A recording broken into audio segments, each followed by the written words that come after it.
જય શ્રી કૃષ્ણ. રાધે રાધે.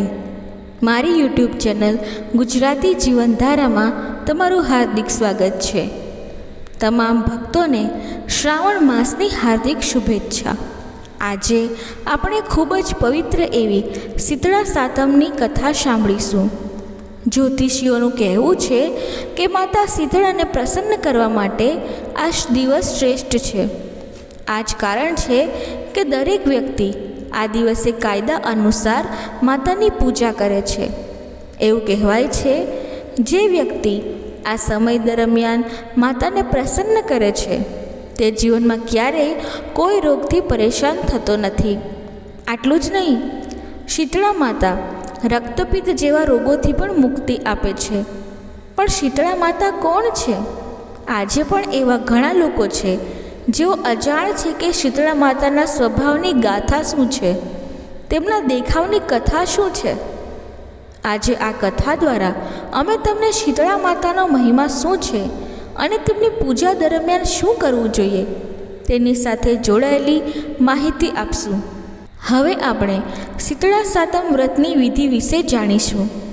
શ્રાવણ વદ સાતમના દિવસે સૌભાગ્યવતી સ્ત્રીઓ આ વ્રત કરે છે.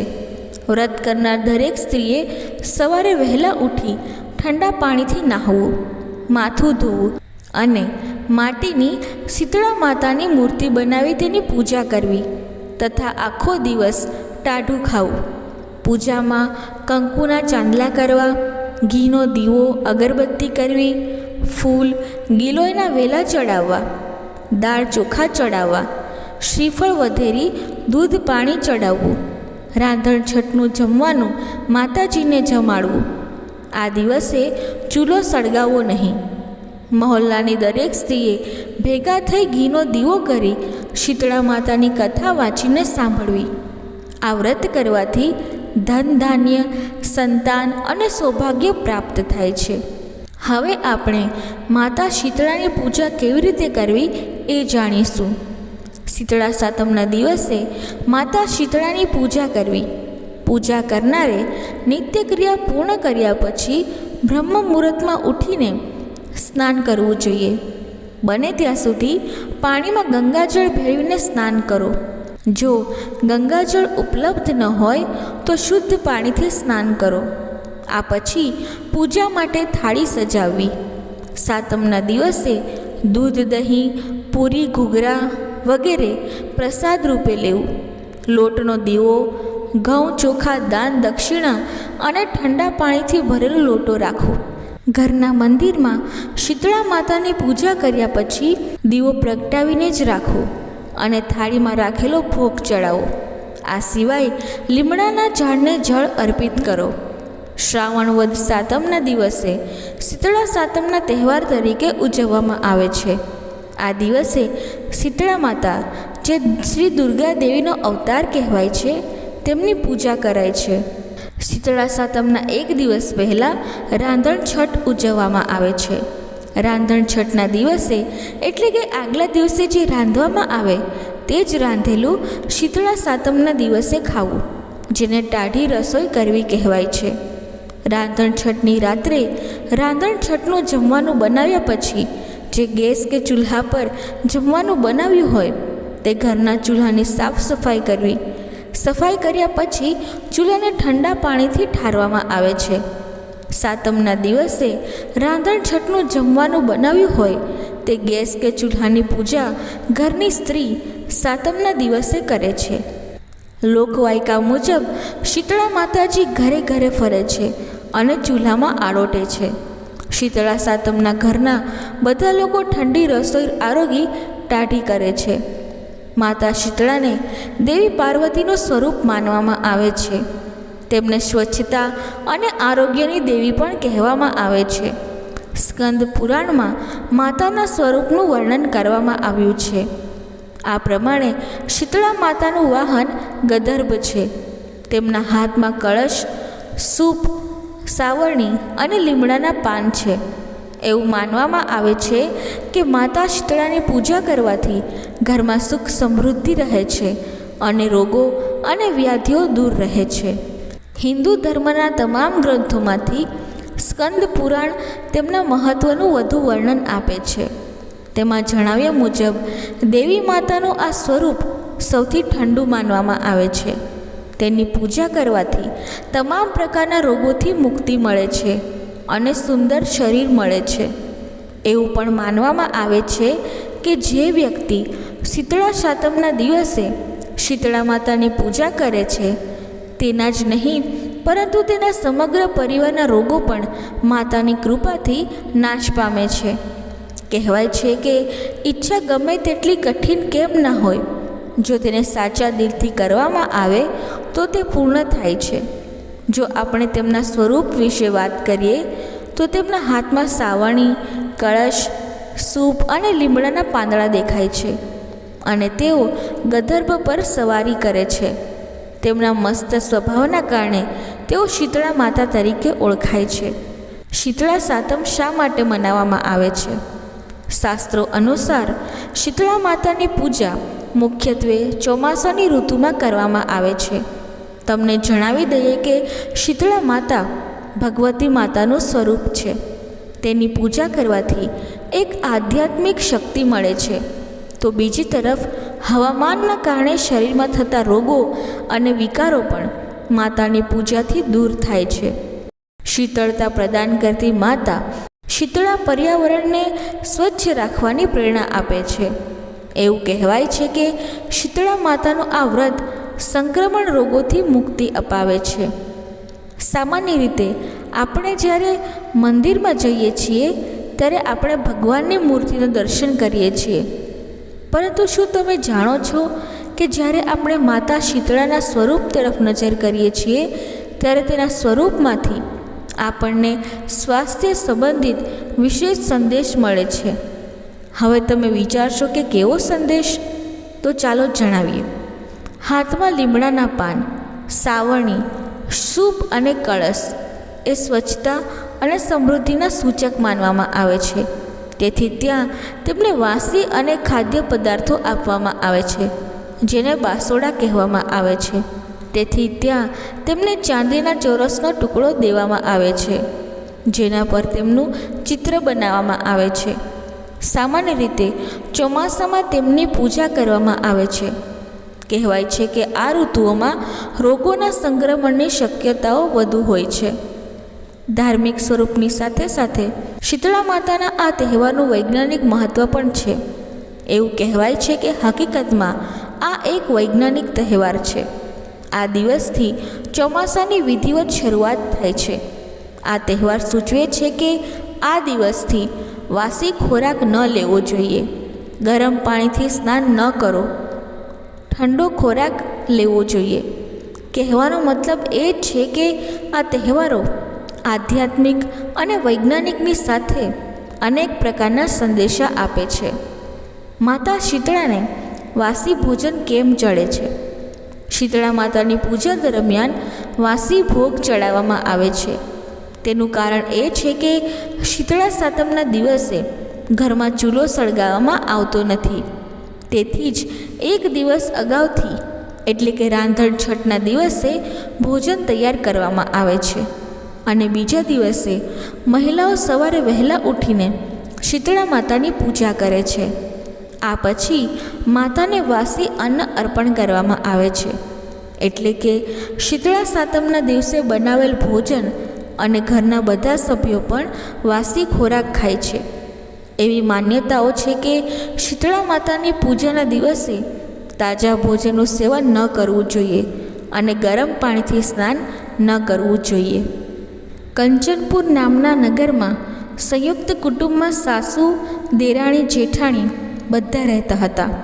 બંને વહુઓને ઘરે દેવ જેવા એક એક દીકરા હતા, પણ મોટી વહુ બહુ સ્વાર્થી અને ઈર્ષાખોર હતી, જ્યારે નાની વહુ ભોળી, સ્નેહાળ અને બોલકી હતી.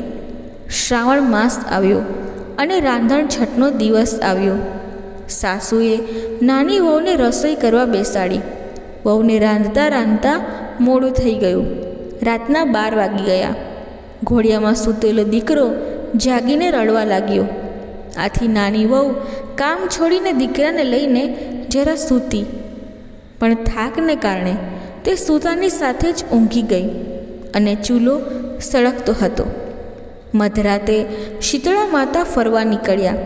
ફરતા ફરતા તેઓ નાની વહુના ઘરે પહોંચ્યા.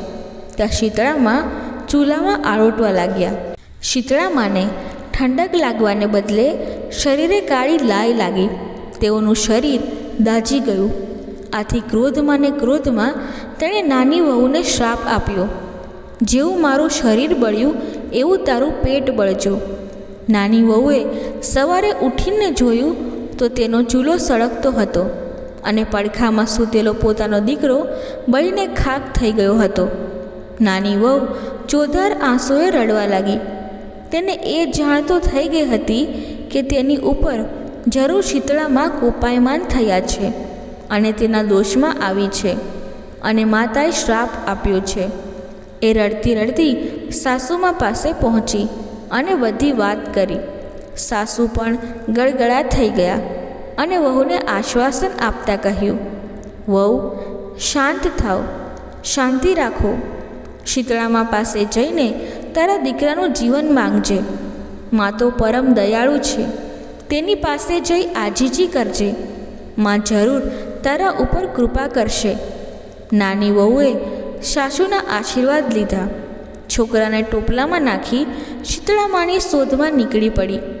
જંગલ વગડા ખૂંદતી જાય છે અને માનું રટણ કરતી જાય છે. રસ્તામાં 2 તલાવડી આવી. આ તલાવડીના પાણી ભળી જતા હતા. બંને છલાછલ ભરેલી હતી. પાણી નિર્મળ હતું, છતાં તેનું પાણી કોઈ મનુષ્ય કે પશુ પક્ષી પ્રાણી પીતા ન હતા અને પીવે તો તરત મૃત્યુ પામતા હતા. નાની વહુને જોઈને તલાવડી બોલી, બહેન તું ક્યાં જાય છે? નાની વહુ બોલી, હું શીતળામા પાસે જાઉં છું શ્રાપનું નિવારણ કરવા. તેમના કોપથી મારો દીકરો મૃત્યુ પામ્યો છે. એટલે તલાવડી બોલી, બેન અમે એવા કયા પાપ કર્યા છે કે અમારું કોઈ પાણી પીતું નથી અને પીવે છે તો મૃત્યુ પામે છે? અમારા પાપનું નિવારણ પૂછતી આવજે. નાની વહુ હકારમાં માથું હલાવી આગળ ચાલી. નાની વહુને આગળ જતાં 2 આખલા મળ્યા. તેની ડોકે ઘંટીના પડ બાંધેલા હતા અને તે બંને લડ્યા જ કરતા હતા. વહુને જોઈ આખલા બોલ્યા, બહેન તું ક્યાં જાય છે? નાની વહુએ કહ્યું, હું શીતળામાના શ્રાપનું નિવારણ કરવા જાઉં છું. આખલાએ કહ્યું, બહેન અમે એવા કયા પાપ કર્યા છે કે અમે બંને લડ્યા જ કરીએ છીએ? અમારા પાપનું નિવારણ પૂછતી આવજે. નાની વહુએ હા કહી અને ત્યાંથી આગળ નીકળી. થોડે આગળ જતાં તેણે જોયું તો બોરડીના ઝાડ નીચે ડોશીમાના વાળ ખુલ્લા છે અને 2 હાથે ખંજવાળે છે. નાની વહુને જોઈને બોલ્યા, બહેન તું આમ ઉતાવળમાં જંગલમાં ક્યાં જાય છે? ટોપલામાં શું ભરીને જાય છે? નાની વહુ તેની પાસે ગઈ અને સઘળી વાત જણાવી. પણ ડોશીમાએ સાંભળ્યું ન સાંભળ્યું કર્યું અને કહ્યું, બહેન મારું માથું જોઈ આપને ક્યારની જુઓ હેરાન કરે છે. બહુ તો દયાળુ હતી, તેને ઉતાવળ તો હતી, પરંતુ ડોશીની દયા આવતા તેણે છોકરાને ડોશીના ખોળામાં મૂકી તેમની જુઓ પીણવા બેઠી. થોડીવાર થઈ અને ડોશીમાને માથાની ખંજવાળ મટી ગઈ. ડોશીમાએ તેને આશીર્વાદ આપતા કહ્યું, જેવું મારું માથું ઠર્યું એવું તારું પેટ ઠરજો. ચમત્કાર થયો. ડોશીમાના ખોળામાં રહેલો છોકરો હસવા રમવા લાગ્યો. વહુને પણ આશ્ચર્ય જ થયું. તેને વિશ્વાસ બેસી ગયો કે નક્કી આ ડોશીમાં બીજું કોઈ નહીં, શીતળા માતા જ છે. તે તુરંત તેમના પગમાં પડી ગઈ અને કાલાવાલા કરવા લાગી. પછી વહુએ તલાવડીઓના શ્રાપનું નિવારણ પૂછ્યું. ત્યારે શીતળામાએ તેને કહ્યું, દીકરી પૂર્વજન્મમાં તે બંને શોક્યો હતી અને રોજ ઝઘડ્યા કરતી હતી. કોઈને પણ કંઈ વસ્તુ આપે નહીં અને આપે તો ભેળસેળ કરીને આપે, છાશમાં પણ પાણી નાખીને આપે. આથી એમનું પાણી કોઈ પીતું નથી. પરંતુ તું તેમનું પાણી પીજે, એટલે તેમનો પાપ દૂર થઈ જશે.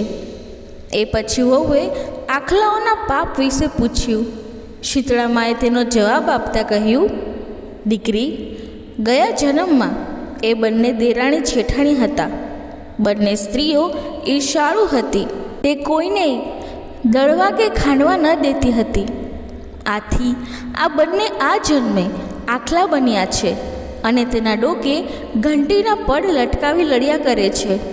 તું જઈને તેની ડોકેથી ઘંટીના પડ છોડી દેજે, તેમનું પાપ દૂર થઈ જશે. નાની વહુ શીતળામાના આશીર્વાદ લઈ રાજી થઈને પુત્રને લઈને પાછી ફરી. તેને પહેલાં આખલા મળ્યા. વહુએ માના કહ્યા પ્રમાણે ડોકેથી ઘંટીના પડ છોડી તેમને પાપ મુક્ત કર્યા. આથી તેઓ લડતા બંધ થઈ ગયા. આગળ જતાં વહુ તલાવડી પાસે પહોંચી અને શીતળામાના કહેવા પ્રમાણે માનું નામ લઈ ખોબો ભરીને તલાવડીમાંથી પાણી પીધું. આથી તેના શ્રાપનું નિવારણ થયું અને બધા તેમનું પાણી પીવા લાગ્યા. વહુ ખુશ થઈને પોતાના હસતા રમતા છોકરાને લઈ ઘરે આવી પહોંચી. જીવતા છોકરાને જોઈને સાસુમાં ખુશ થઈ ગયા, પણ જેઠાણી ઈર્ષાથી બળવા લાગી. સમય જતાં બીજો શ્રાવણ માસ આવ્યો. રાંધણછઠનો દિવસ આવ્યો. જેઠાણીને થયું કે હું પણ દેરાણી જેવું કરું, આથી મને પણ શીતળા માના દર્શન થાય. તે પણ રાત્રે ચૂલો સળગતો રાખીને સૂઈ ગઈ. મધરાત થતાં શીતળામાં ફરતા ફરતા જેઠાણીના ઘેર આવી પહોંચ્યા અને ચૂલામાં આળોટ્યા. આથી એમનું શરીર દાઝી ગયું. માં કોપાયમાન થઈ શ્રાપ આપ્યો, જેવું મારું શરીર બળ્યું એવું એનું પેટ બળજો. બીજા દિવસે સવારે જોયું તો છોકરો મરેલો હતો.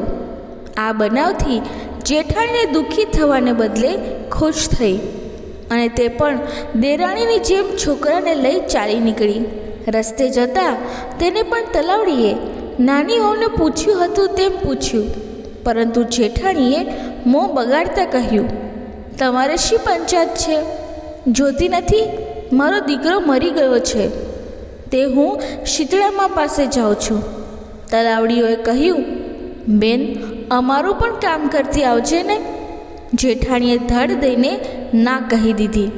ત્યાંથી આગળ ચાલતી થઈ. આગળ જતાં પહેલાં બે આખલા મળ્યા. તેણે પણ જેઠાણીને કામ કરવા કહ્યું, પરંતુ જેઠાણીએ તેને પણ ના પાડી દીધી. આગળ બોડીના ઝાડ નીચે ડોશી સ્વરૂપે શીતળામાં માથું ખંજવાળતા બેઠા હતા. તેને પણ મોટી વહુને પોતાનું માથું જોઈ આપવાનું કહ્યું. આથી તેણે ગુસ્સે થઈને ડોશીને સંભળાવી દીધું, હું કંઈ તારા જેવી નવરી નથી તે તારું માથું જોવા બેસું. જોતી નથી મારો દીકરો મરી ગયો છે તે? આમ ગુસ્સો કરી ત્યાંથી ચાલી નીકળી. આખો દિવસ તે રખડી, પણ ક્યાંય શીતળામાં ન મળ્યા. જંગલમાં સવાર સાંજ ભટકી પણ શીતળામાં ન મળ્યા. આથી રડતી કકડતી છોકરાને મરેલો ઘરે લઈ આવી. હે શીતળામાં, જેવા દેરાણીને ફળ્યા એવા સૌને ફળજો. જય શીતળામાં. હવે આપણે શીતળા માતાની બીજી કથા સાંભળીએ. પ્રાચીન કાળમાં એક વખત રાજાના એકના એક પુત્રને શીતળા એટલે કે ઓરી અછબડા થઈ ગયા. તેના રાજ્યમાં કાશી નામના બ્રાહ્મણના પુત્રને પણ શીતળા હોવાનું જાણવા મળ્યું. કાશી ખૂબ જ ગરીબ હતા, પરંતુ તેઓ ભગવતીના સર્વોચ્ચ ઉપાસક હતા. ધાર્મિક દૃષ્ટિકોણથી જરૂરી હોય તે બધું જ તે જાણતો હતો. તે બધા નિયમો જાણતો હતો. તે એ પણ જાણતો હતો કે શીતળા થયેલા બાળક સાથે કયા નિયમોનું પાલન કરવું જોઈએ, શું ખાવું, શું ન ખાવું. કાશી આ બધી વાતો જાણતો હતો. ઘરમાં સ્વચ્છતાનું ખાસ ધ્યાન રાખતો હતો. તે નિયમ પ્રમાણે માતા ભગવતીની પૂજા કરતો હતો. શીતળા નીકળેલા બાળકને તે મીઠું આપતો ન હતો. તે દાળ અને શાકમાં વઘાર કરતો ન હતો. ન તો પોતે કોઈ તળેલી શેકેલી વસ્તુ ખાતો હતો કે ન તો શીતળા થયેલા બાળકને આપતો હતો. કાશી બ્રાહ્મણ પોતે ન તો ગરમ વસ્તુઓ ખાતો કે ન તો પોતાના બાળકને ખવડાવતો હતો. આવી રીતે તે બધા જ નિયમોનું પાલન કરતો હતો, જેના કારણે થોડા જ સમયમાં તેમના પુત્રની શીતળા મટી ગઈ હતી. તો બીજી તરફ રાજાના પુત્રને શીતળાના કોપનો સામનો કરવો પડ્યો. રાજાએ ભગવતીના મંડપમાં શતચંડી પાઠ શરૂ કર્યો. વારંવાર હવન અને દાન પુણ્ય થતા હતા. રાજા હંમેશા ભગવતીની પૂજામાં રહેતા હતા. વિવિધ પ્રકારના સ્વાદિષ્ટ વાનગીઓનું સેવન કરવામાં આવતું હતું. તેથી રાજકુમારનું મન સ્વાદિષ્ટ વાનગીઓની સુગંધથી લલચાઈ જતું હતું. તે ભોજન માટે જીદ કરતો હતો. રાજાનો દીકરો એકનું એક સંતાન હોવાથી તેમની બધી જીદ પૂરી કરવામાં આવતી હતી. આ કારણે શીતળાનો ક્રોધ ઓછો થવાને બદલે વધી ગયો. શીતળાની સાથે સાથે રાજાના પુત્રને શરીર પર મોટા મોટા ફોડલા પડી ગયા, જેમાં ખંજવાળ આવતી હતી અને બળતરા થતી હતી. રાજાએ શીતળાની શાંતિ માટે ઘણા ઉપાયો કર્યા, પરંતુ ઘટવાને બદલે શીતળાનો પ્રકોપ વધતો જતો હતો. તેનું કારણ એ હતું કે અજ્ઞાનતાને કારણે રાજાને ત્યાં બધા જ કામ ઉલટા થતા હતા. દીકરાની હાલત જોઈને રાજા વધુ પરેશાન અને દુઃખી થઈ ગયા. તેને સમજાતું નહોતું કે આ બધું કર્યા પછી પણ માતા શીતળાનો ગુસ્સો શાંત કેમ નથી થઈ રહ્યો. એક દિવસ રાજાના જાસૂસોએ રાજાને કહ્યું, હે મહારાજ, આપણા રાજ્યના એક ગામના કાશીના દીકરાને પણ શીતળા થઈ ગયા હતા, પણ એ સંપૂર્ણ સાજો થઈ ગયો હતો. આ વાત જાણીને રાજા વધુ વિચારમાં પડી ગયો. રાજા મનમાં વિચારવા લાગ્યો કે હું માતા શીતળાની આટલી પૂજા કરું છું, મેં ધાર્મિક વિધિમાં કોઈ કસર છોડી નથી, તેમ છતાં મારો દીકરો સાજો થવાને બદલે વધુ બીમાર થઈ ગયો છે, જ્યારે કાશીનો દીકરો સેવા પૂજા કર્યા વગર સાજો થઈ ગયો. આ વિચાર કરતાં કરતાં રાજાને ઊંઘ આવી ગઈ. સ્વપ્નમાં ભગવતીએ સફેદ વસ્ત્રો પહેરીને પ્રગટ થઈને રાજાને કહ્યું, હે રાજા, હું તમારી સેવા પૂજાથી પ્રસન્ન છું, એટલે જ તમારો પુત્ર હજી જીવતો છે. તમારા પુત્રની તબિયત સારી ન હોવાનું કારણ એ છે કે તમે શીતળાના સમયે પાલન કરવાના નિયમોનું ઉલ્લંઘન કર્યું છે. આવી સ્થિતિમાં તમારે તમારા પુત્રને મીઠું ભોજનમાં ખવડાવવું જોઈએ નહીં. મીઠાથી દર્દીના ફોડલામાં ખંજવાળ અને બળતરા થાય છે. ઘરમાં કઠોળ અને શાકભાજીમાં વઘાર ન કરવો જોઈએ, કારણ કે તેની ગંધથી દર્દી તે વસ્તુનું સેવન કરવા માટે લલચાય છે. કોઈને પણ વ્યક્તિને દર્દીની નજીક આવવા જવાની મંજૂરી ન આપવી જોઈએ, કારણ કે બીજાને પણ આ રોગ થવાનો ડર છે. તમે આ બધા નિયમોનું પાલન કરો અને તમારો પુત્ર પણ ટૂંક સમયમાં સાજો થઈ જશે. આમ કહીને મા ભગવતી અંતર ધ્યાન થઈ ગયા. ત્યારે ભગવતીની આજ્ઞા મુજબ રાજાએ તે બધા કાર્યો કર્યા.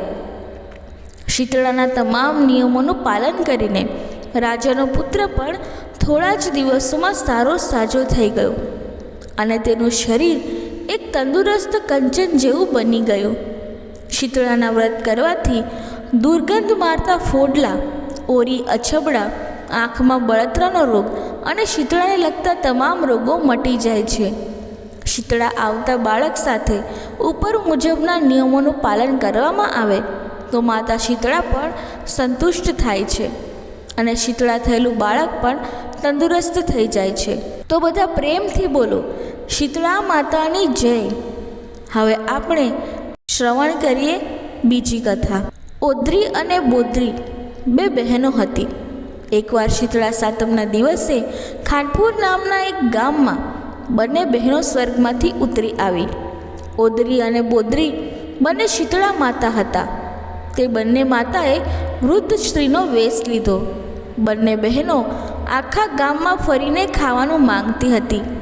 બધાએ તેમને ગરમા ગરમ ખાવાનું ખવડાવ્યું, જેના કારણે બંનેના મોં, કલેજો અને પેટ બળવા લાગ્યા. પછી તે બંને કુંભારના ઘરે પહોંચ્યા. કુંભારનો પુત્ર ઘણા દિવસોથી બીમાર હતો, તેથી તેના ઘરે ગરમ ખોરાક રાંધવામાં આવતો ન હતો. પછી બંને વૃદ્ધ સ્ત્રીના વેશમાં શીતળા માતાએ કુંભાર દંપતીને કહ્યું કે અમને ખૂબ ભૂખ લાગી છે, શું તમે અમને કંઈક ખાવા માટે આપશો? ત્યારે કુંભાર દંપતીએ વૃદ્ધાના વેશમાં રહેલ શીતળા માતાને કહ્યું, હે માતાઓ, અમારો દીકરો ઘણા દિવસોથી બીમાર છે, તેથી ઘરમાં ગરમ ખોરાક રાંધવામાં આવતો નથી. અમારા ઘરમાં ઠંડી રોટલી, રાબડી અને દહીં છે. આથી વૃદ્ધ સ્ત્રીના વેશમાં રહેલા ઓદરી અને બોદરી માતાએ કુંભાર દંપતીને કહ્યું કે અમને ઠંડી રોટલી અને રાબડી ખાવા માટે આપો. પછી બંને માતાએ ઠંડી રોટલી અને રાબડી ખાધા, જેથી તેમના મોં, પેટ અને કલેજામાં ઠંડક પડી. એટલે તેમણે કુંભાર દંપતીને આશીર્વાદ આપ્યા કે જેવી અમને શીતળતા મળી તેવું તમારું કલેજું પણ ઠંડુ થઈ જાય અને તમારું ઘર અન્ન અને ધનના ભંડારથી ભરાઈ જાય.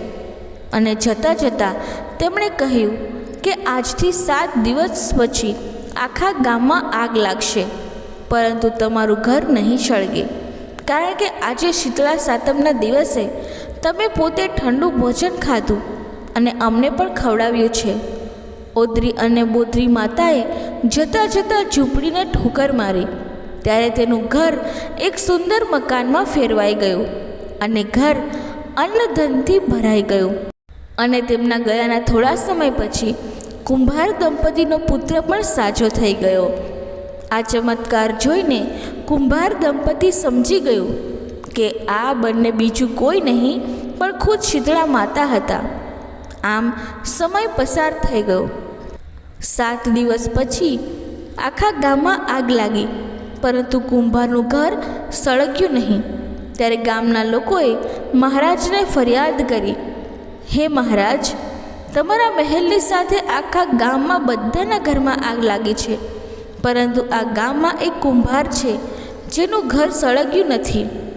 તેણે કોઈ મેલી વિદ્યા કરી લાગે છે, કારણ કે તેનું ઘર સલામત છે અને બીજા બધાના ઘર બળીને ખાક થઈ ગયા છે. પછી રાજાએ એક સૈનિકને મોકલ્યો અને કુંભાર દંપતીને મહેલમાં બોલાવ્યા અને તેનું કારણ પૂછ્યું. તો કુંભાર દંપતીએ રાજાને કહ્યું, હે મહારાજ, શીતળા સાતમના દિવસે ઓદરી અને બોદરી માતા અમારા ઘરે વૃદ્ધ સ્ત્રીના વેશમાં આવ્યા હતા. તેઓએ આખા ગામમાં બધાના ઘરે જઈને જમવાનું માંગ્યું હતું, તો બધાએ તેમને ગરમ ખાવાનું ખવડાવ્યું હતું, જેના કારણે તેમનું મોં, કલેજું અને પેટ બળવા લાગ્યું હતું. પછી બંને માતા અમારા ઘેર આવી. મહારાજ, મારો દીકરો ઘણા દિવસોથી માંદો હતો, જેથી અમારા ઘરમાં ગરમ ભોજન ન હતું. એટલે ઓદરી અને બોદરી માતાએ અમારી પાસે જમવાનું માંગ્યું. ત્યારે અમે તેમને ખાવા માટે ઠંડી રોટલી, રાબડી અને દહીં આપ્યું, જેના કારણે તેમનું કલેજું, મોં અને પેટ ઠરી ગયું. તેથી તેઓ ખુશ થઈ ગયા અને અમને ધન સંપત્તિ અને સુંદર ઘરનું વરદાન આપ્યું. તેમણે ઘર છોડ્યું તેના થોડા જ સમય પછી અમારું ઘર એક સુંદર મહેલમાં ફેરવાઈ ગયું અને ઘર અન્નધનથી ભરાઈ ગયું અને અમારો પુત્ર પણ ચમત્કારિક રીતે સાજો થઈ ગયો. તેમણે અમને કહ્યું કે આજથી 7 દિવસ પછી આખા ગામમાં આગ લાગશે, પણ તમારું ઘર સલામત રહેશે. હે મહારાજ, જો અમે તે સમયે બધાને કહ્યું હોત તો કોઈએ વિશ્વાસ ન કર્યો હોત. ત્યારે રાજાએ રાજ્યની ટેકરી પર જઈને શીતળા માતાની પૂજા કરી અને ઠંડો ભોગ ચડાવ્યો. પછી શીતળા માતા પ્રસન્ન થઈને રાજાને દર્શન આપ્યા અને બોલ્યા, હે રાજન, શીતળા સાતમના દિવસે ઠંડુ ભોજન ખાઓ અને ઠંડા પૂળા, પાપડી લાપસી સાથે મારો ભોગ લગાવો, જેથી તમારા રાજ્યમાં હંમેશા સુખ, સમૃદ્ધિ અને વૈભવ બની રહેશે. આવું કહી શીતળા માતા અદૃશ્ય થઈ ગયા. રાજાએ એ જ જગ્યાએ શીતળા માતાનું એક મોટું મંદિર બંધાવ્યું. હે મા શીતળા, તે કુંભારના દંપતીને જે સુખ આપ્યું તેવું દરેકને મળજો. કથા કહેનાર, કથા સાંભળનાર અને હુંકાર કરનાર બધાને આપજો. તો બોલો શીતળા માતાની જય.